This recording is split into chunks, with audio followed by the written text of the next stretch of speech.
penguasa saat ini tidak konsisten untuk mempraktikkan demokrasi. Kalau mereka konsisten, pertama mereka harus hindarkan namanya bipolarisasi politik. Karena kalau terjadi bipolarisasi politik, maka akan terjadi fenomena cebong dan kampret lagi.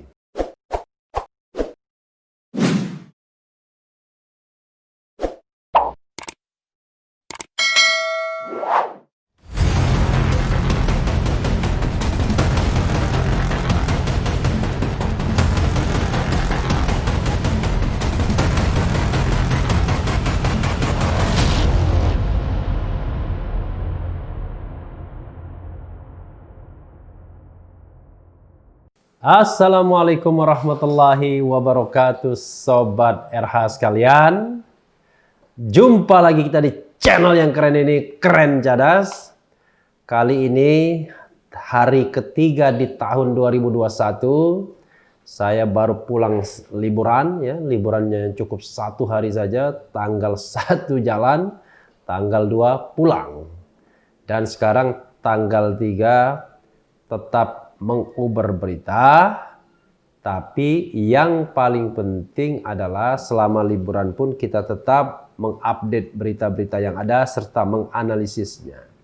Nah, ini ada analisis pendapat dari pakar hukum yang menyebut pembubaran FPI berkaitan dengan kekalahan Ahok di Pilkada DKI. Jauh sekali.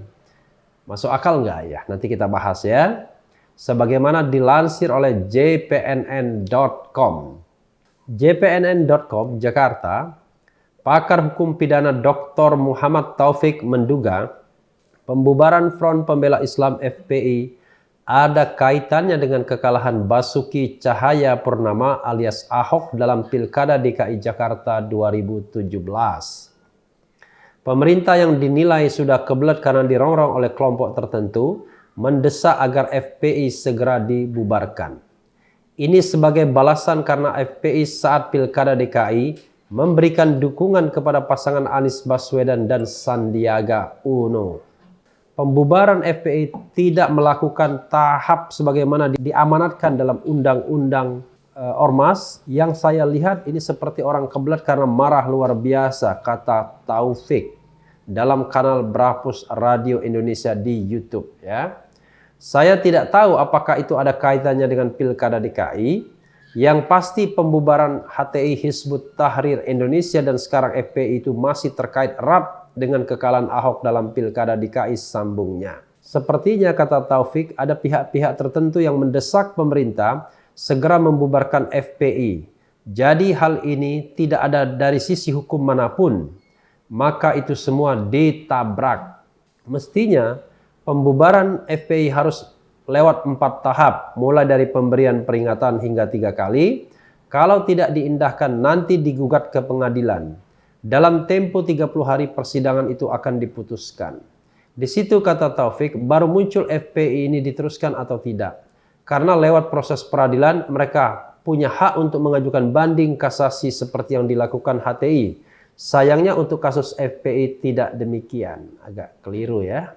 Karena HTI pun sebenarnya dibubarkan tanpa due process of law.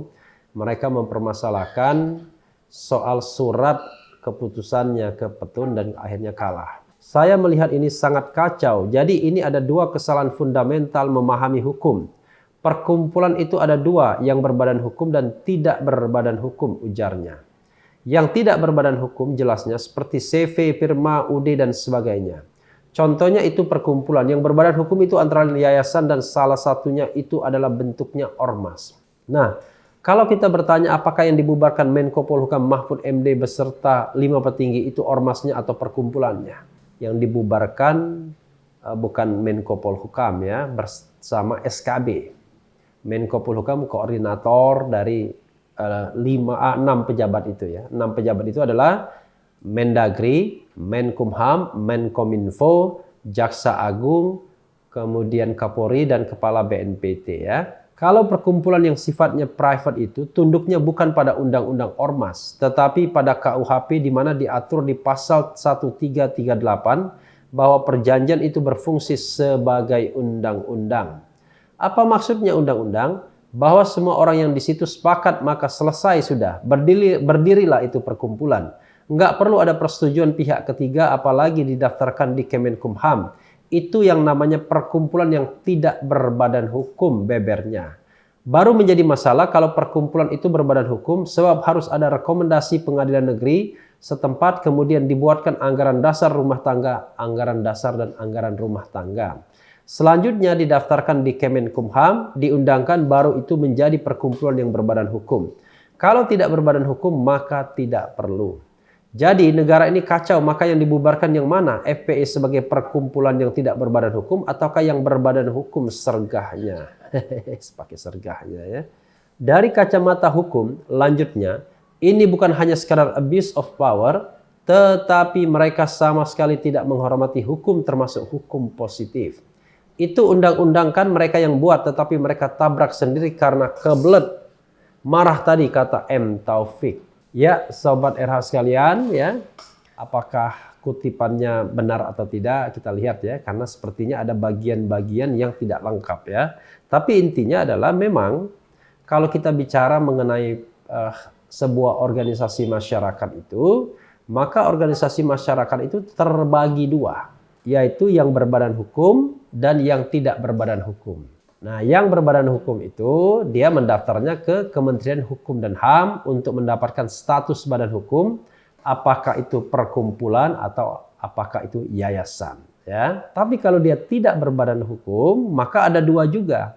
Ada yang terdaftar dengan surat keterangan terdaftar di Kementerian Dalam Negeri, ada yang tidak mendaftar atau tidak perlu mendaftar, mungkin mereka menganggap demikian. Itulah sebabnya dikatakan bahwa perkumpulan atau ormas itu tidak digantungkan pada kondisi apakah dia terdaftar atau tidak. Jadi memang tidak tepat ketika dikatakan bahwa secara de jure bahwa yang namanya HTI itu bubar pada tanggal 21 Juni ya, 2019, tepat hari kelahiran Presiden Jokowi atau hari kematian Bung Karno, karena dia tidak diperpanjang SKT-nya. Padahal kalau dia tidak diperpanjang SKT-nya, maka dia menjadi perkumpulan atau ormas yang tidak berbadan hukum dan tidak terdaftar. Jadi ormas seperti itu sah, kecuali mereka membubarkan diri sendiri sebagaimana masuk di dalam hukum perjanjian.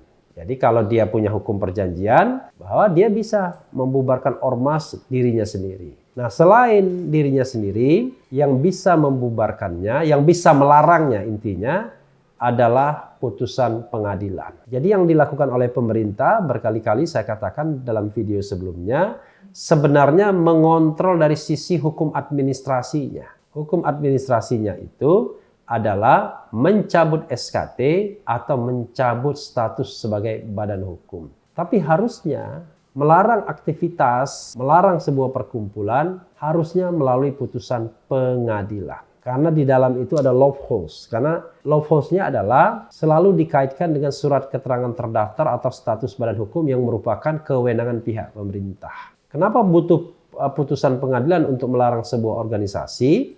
Ya karena negara kita negara hukum, ada due process of law. Itu sudah saya sampaikan dalam video selanjutnya. Sebelumnya, bukan selanjutnya. Yang ingin saya bahas juga, yang kedua ini menarik. Begini Sobat Era sekalian, sebenarnya FPI sejak 2016 ke atas bukanlah FPI seperti sebelumnya. Kita tahu bahwa FPI lahir pada tahun 1998. Tetapi ketika 2016 ada Pilkada DKI, ya, pemilihan kepala daerah DKI, kita tahu bahwa yang namanya FPI bersama HTI dan organisasi-organisasi lainnya, termasuk juga organisasi yang baru berdiri, GNPF Ulama, yang diinisiasi tentunya oleh Ketua MUI pada waktu itu Ma'ruf Amin dan dipimpin oleh Ustadz Bahtiar Nasir, adalah backbone dalam demonstrasi besar-besaran 411 dan 212 pada tahun 2016 untuk memperkarakan Basuki Cahayapurnama alias Ahok. Apapun namanya pada waktu itu, tapi motifnya adalah motif memperkarakan Basuki Cahayapurnama karena telah dianggap menghina, melakukan penghinaan ketika berpidato mengenai surah Al-Maidah. Jadi Sobat RH sekalian, sejak saat itu FPI muncul sebagai organisasi yang patut diperhitungkan. Organisasi yang ternyata bisa menjadi mesin pendorong bagi sebuah kelompok politik. Pada waktu itu Anies Baswedan ketika disurvei awal sebenarnya hanya nomor 3, pernah menempati urutan ketiga setelah Ahok, Basuki Cahayapurnama. Yang kedua adalah AHY, Agus Harimurti Yudhoyono, dan yang ketiga adalah Anies Baswedan berpasangan dengan Sandi Uno. Tapi karena adanya penggelindingan isu mengenai 411 dan 212 dan dukungan kelompok-kelompok kanan dalam politik, yang saya katakan itu sah-sah saja dalam politik karena dimanapun terjadi.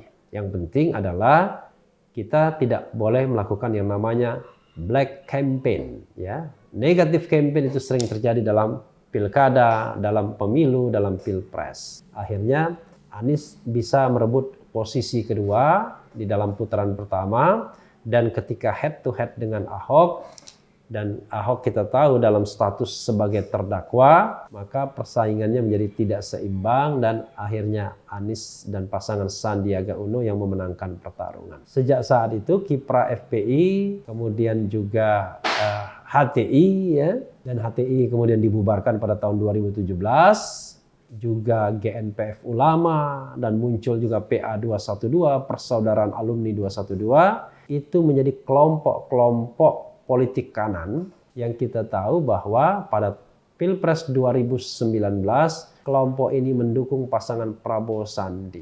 Ya, lantaran beroposisi terhadap pemerintahan Presiden Jokowi dan memang tidak ada calon lain kecuali Prabowo Sandi akibat adanya presidensial threshold.